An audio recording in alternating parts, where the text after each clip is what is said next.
நேற்று நாளை முக்கியமான தமிழ் வாழ்க்கை சகோ வணக்கம். நான் தமிழ் சார். அதாவது இன்னைக்கு நம்ம அந்த பி டு நோ ஸ்க்ரீன் அப்படின்னு சொல்லிட்டு நான் தொடர்ந்து அதை பற்றி சொல்லிட்டு வரேன். அதாவது பேசிக் முதல் இப்போ வர இந்த நோவ் வர எல்லாமே இயற்கையிலே பதிவாயிட்டுருக்கு. நம்ம வந்து ஒரு நடக்கிற சம்பவங்களை வீடியோவில் கேமராவில் பதிவு பண்ணுற மாதிரி இயற்கையாகவே எல்லாமே பதிவாயிட்டுருக்கு. அதுக்கும் நம்ம அறிவுக்கும் ஒரு கனெக்ட் இருக்குது. இந்த பதிவாகிற விஷயத்தில் ஒரு விஷயம் வந்து இல்லை, இது வரைக்கும் வந்ததில்லை, இது வரைக்கும் நடந்ததில்லை அப்படின்ற ஒரு விஷயம் இருக்குன்னா அந்த விஷயம் இது வரைக்கும் யாரும் பார்க்கல, இறைவனும் கூட பார்க்கல, அது வந்துட்டு இருக்கு. இது நல்லா புரிஞ்சுங்க. ஆனால் அது எப்படி நடக்கும், என்ன நடக்கும், இதுக்கப்புறம் என்ன ஆகணும், இறைவன் கூட அதை பற்றி யோசிக்கிறது கிடையாது. அதுதான் நம்ம மாமன்றம் எத்தனையோ இறை தூதர்கள் மூலமாக, நம்ம சொல்லக்கூடிய இறை தூதர் கடவுள் இப்படி சொல்லக்கூடியவங்க மூலமாக இது வரைக்கும் எத்தனை இறை வேதங்கள்னு வந்திருக்கும் இந்த உலகத்தில். அவ்வளோ வந்தும் கடைசியாக வந்து நம்ம மாம்டேடே, நான் சொல்லக்கூடிய மாம்டேடேன்னு இந்த மக்களுக்கு நான் உன் தரப்புலேருந்து ஒரு வேதம் கொடுக்கணும்னு நினைக்கிறேன், நீ ஏதாவது எனக்கு ஒரு வேதம் கொடு அப்படின்னு.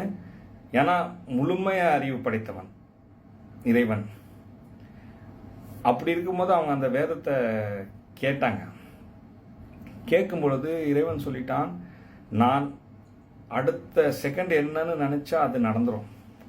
அது வந்து கிட்டத்தட்ட சபிக்கிற மாதிரி தான். அப்போ நீ இந்த மக்கள்லாம் இப்படி தான் இருப்பாங்க, இவங்கள நிறைய பேர் நரகம் போவாங்க, இவங்க இப்படி பாவம் பண்ணுவாங்க அப்படிலாம் இறைவன் சொன்னால் அது நடந்துடும். அப்படி நடக்கலைன்னா இறைவன் சொன்னது பொய்யாயிடும். அப்போ அவன் இறைவன் கிடையாது. இறைவன் சொல்லிட்டான், லா என்ற ஒரு விஷயத்தை நான் யோசிக்க மாட்டேன்.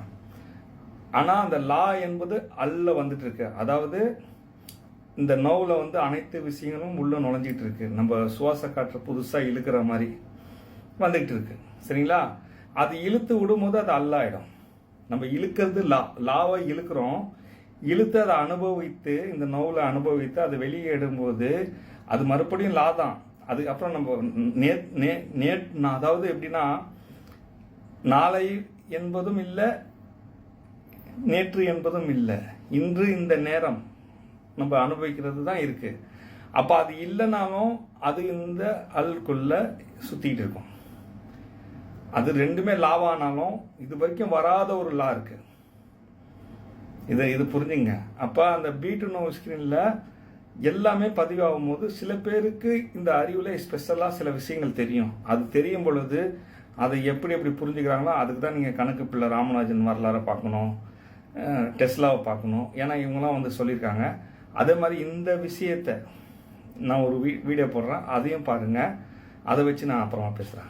அதிகம் அறிந்திருக்கிறார்கள். 1996 இறந்த பல்கேரியாவை சேர்ந்த மூதாட்டி பாபா வங்கா இன்னும் தனது வினோதமான மற்றும் துல்லியமான கணிப்புகளால் மக்களை கவர்ந்து வருகிறார். தாக்கியதால் இவருடைய பார்வை பறிபோனது. அந்த நொடியில் அவருக்கு எதிர்கால காட்சிகள் மனதில் வருவதாக அவர் குறிப்பிட்டதோடு, எதிர்காலத்தில் எந்த வருடத்தில் என்ன நடக்கும் என்பது இவருக்கு தினமும் காட்சிகளாக வந்துள்ளது. இதையடுத்து அதை கணிப்புகளாக எழுதிய பாபா வங்கா இந்த சக்தி தனக்கு கடவுள் கொடுத்த என குறிப்பிட்டிருக்கிறார். இப்ப இது பார்த்தனா இதை புரிஞ்சுங்க. அதுதான் பி டு நோ ஸ்கிரீன். அதாவது இந்த ஸ்கிரீன் எப்படின்னா, இப்ப நீங்க வந்து ஒரு ஊருக்கு போறீங்க ட்ரெயின்ல. அந்த ட்ரெயின் போயிட்டே இருக்கு. அப்ப அந்த இடத்துல பாக்குறவங்க சொல்லுவாங்க, இந்த ட்ரெயின் இங்க போகுது. ஆனா போறதுல என்னன்னா நடக்கலாம். ஆனா அது போறது கணிக்கலாம், இங்கதான் போகுதுன்னு. இதுதான் கணிப்பு. புரியுதுங்களா? அப்போ வந்து இப்படி ஒரு ட்ரெயின் போகுதுன்னு வச்சுங்க. இப்படி ஒரு ட்ரெயின் போகுதுன்னா இது கரெக்டாக இப்படி போகுதுன்னா இந்த ட்ரெயின் போய்டும், இது இப்படி போயிடும். சரிங்களா? அதே நேரத்தில் இதுவும் இப்படி போகுது, இங்கே ஒரு இடத்துல இப்படி ஒரு ட்ரெயின் போகுதுன்னா இது ரெண்டும் வந்து இங்கே இடிக்கும். அப்போ அந்த ஸ்க்ரீனில் வந்து பார்த்தா கணிக்கலாம். ஸோ இதில் வந்து என்ன பிரச்சனைனா, யார் எதை பார்க்குறாங்களோ அதுதான் அவங்களுக்கு ஸ்பெஷலாக தெரியும். அதுக்கான அறிவு இருக்கணும், பார்க்கறதுக்கான எக்ஸ்பர்ட். அப்போ இந்த அறிவு வந்து தனியாக பயணம் செய்யுது. அது ஏற்கனவே அந்த அறிவு பயணம் செஞ்சு வருது. இப்போ இளையராஜாவுக்கு வந்து, ஏன்னா நான் உங்களுக்கு புரிஞ்சுக்கிறது தான் எல்லாம் பேர் சொல்லணும் ஈஸியாக. இப்போ இளையராஜாவுக்கு வந்து நீங்கள் பார்த்தீங்கன்னா அவர் இசையில் ஒரு தனி நாணம் இருந்துச்சு, அவர் கடவுள் வரணும்னு சொல்லுவார். அப்போ அந்த அறிவு பயணம் செஞ்சு இப்போ இளையராஜாவோட இதில் இருக்குது. அப்புறம் அவர் இறந்த பிறகு அந்த அறிவு மறுபடியும் பயணம் செஞ்சுருக்கோம். அதனால தான் நீங்களும் உங்கள் வாழ்க்கையில் அனுபவிக்கலாம். சில விஷயங்கள் வந்து நீங்கள் உங்களுக்கு நல்லா புரியும், சில விஷயங்கள் புரியாது. அது நல்லா புரிகிற விஷயம் இருக்குது பார்த்தீங்களா, அது ஏற்கனவே அந்த இது உங்களுக்கு இருந்திருக்கு, அதுலேருந்து தான் நீங்கள் வந்திருக்கீங்க. அப்போ அந்த விஷயங்கள் வந்து ரொம்ப யோசிக்க வேண்டிய ஒரு விஷயம், சரிங்களா?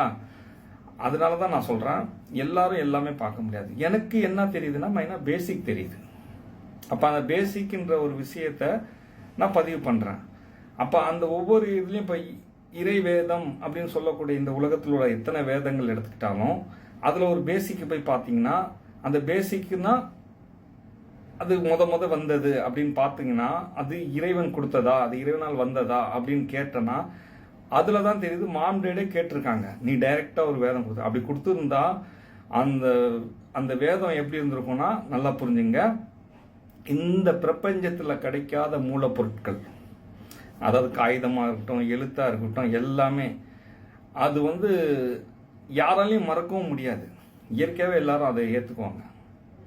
இன்னொன்று, இதை பார்த்து படித்து ஏற்றுக்கணும் அப்படின்னு இறைவன் அந்த வேதத்தை எழுதிட்டா, சப்போஸ் அவன் நினைக்கிறான்ல இந்த படித்து எல்லாரும் இதை ஏற்றுக்கணும்னு நினைக்கிற அந்த நேரத்திலேயே எல்லாரும் சரண்டர் ஆகிடுவாங்க.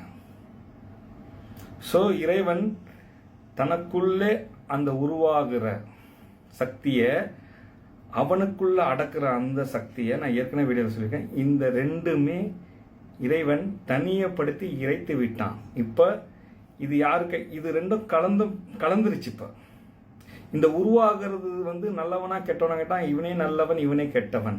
இந்த அடக்கக்கூடியது வந்து ஃபில்டர் பண்ணுது, அதில் வந்து நல்லதை எடுக்குது. அப்போ இந்த அறிவு வந்து கண்டினியூஸ் பயணம் பண்ணிக்கிட்டே இருக்கு. அது இந்த அறிவை எடுக்கிறதுக்கு தான் இந்த உடம்பை வந்து பேசிக்காக எடுத்துக்குது. இப்போ இவ்வளோ இந்த உடம்பு, இந்த நம்ம உடம்பு இருக்குங்களா, இந்த உடம்புக்கு தான் இந்த அறிவு வேலை செய்யும், சரிங்களா? அதனால தான் வந்து அதுக்கு உலகத்தில் வரும்போது ஜீரோ வர்ற குழந்தை கூட கொஞ்சம் கொஞ்சம் கொஞ்சம் கொஞ்சம் கொஞ்சம் கொஞ்சமாக மற்ற மிருகங்கள்லாம் பார்த்தா பட்டுன்னு ஏஞ்சி நின்றோம். இது கொஞ்சம் கொஞ்சமாக உலகத்தில் உள்ள அனைத்து அறிவுகளை எடுக்குது. சாப்பாடு மூலமாக நம்ம உடம்புக்குள்ளே போகுது, கண்ணு மூலமாக போகுது, காது மூலமாக போகுது, இப்படி எல்லாமே போகுது. போய் அறிவு வளருது. அப்போ நீங்கள் குழந்தைங்கள, ஒரு குழந்தை பார்த்துட்டு நீங்கள் பணம் கொடுத்தனா வாங்காது, பணம்னா என்னன்னு தெரியாது. அதுக்கு விளையாட்டு பொருள், பொம்மை, அந்த மாதிரி ஒரு தனி உலகம் அதுக்கு இருக்கும், ஒரு கார்ட்டூன் உலகம் மாதிரி. அதனால தான் குழந்தைங்க கார்ட்டூன் படம் விரும்புறது, இதெல்லாம் ஒரு இது. அப்போ அந்த அறிவு கொஞ்சம் கொஞ்சம் டெவலப் ஆகுது. ஆனால் இந்த அறிவு டெவலப் ஆகி இந்த அறிவு வந்து பரிசுத்தம் அடைய முயற்சி பண்ணுது. இது பரிசுத்த முயற்சி பண்ண அது போயிட்டே இருக்குது. போய் நம்ம இறக்குறோம். மறுபடியும் இந்த அறிவு வந்து ரீசைக்கிள் ஆகும். அதுதான் அறிவை அறிவும். இந்த 9 தாண்டி அந்த 10ஆம் இறைவனை அறிவுன்ற ஒரு விஷயம் வந்த பிறகு எல்லாத்தையும் நம்ம அறையலாம். அதுதான் நான் அந்த ஸ்கிரீன் மூலமாக பார்த்து உங்களுக்கு வீடியோவில் பதிவு பண்ணுறேன். ஆக்சுவலி வந்து ஒவ்வொருத்தவங்க ஒரு அறிவில் வந்து இந்த உலகத்தை கொடுக்கும்போது, அதை அனுபவிக்கும் போது நம்ம அனுபவிக்கணும், இல்லை யோசிக்கணும், ஆராயணும். ஆனால் அதை தான் நம்ம போகணும்னு நினச்சா முடியாது.